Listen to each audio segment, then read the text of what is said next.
Okay, Gary, moving on.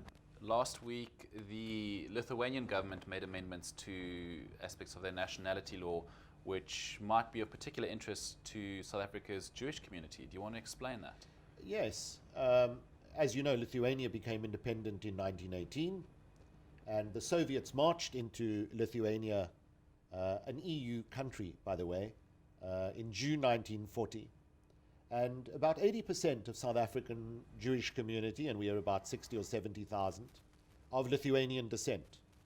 Now, there has been a tremendous motivation on the part of the Lithuanian government to encourage members of the Lithuanian diaspora, as it's called, the Litvak diaspora, to reclaim citizenship rights that might have been lost by Jews who left Lithuania during that time, between 1918 and 1940, whose forebears were Lithuanian citizens during that period. So these applications for citizenship reinstatement are important not only to Lithuanian or Jews of Lithuanian descent living all over the world, including South Africa, but also for the Lithuanian government to receive funding for heritage projects and support for Jewish heritage initiatives in Lithuania. And this brings a certain type of kudos to Lithuania that had, remember, 250,000 Jews before the Holocaust. And most of those Jews were decimated, not only by the Nazis, but also through Lithuanian collaboration with the Nazis. And this is a past that Lithuania wishes to repackage and to cleanse through these collaboration projects. So, Gary, then what... Modern collaboration projects, in other words, Jewish heritage revival projects.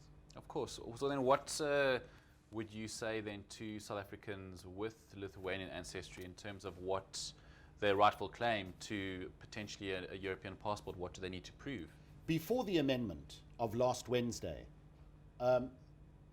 Jews of Lithuanian descent had to prove that their ancestor was a Lithuanian citizen between 1918 and 1940, and that they fled Lithuania before 1940.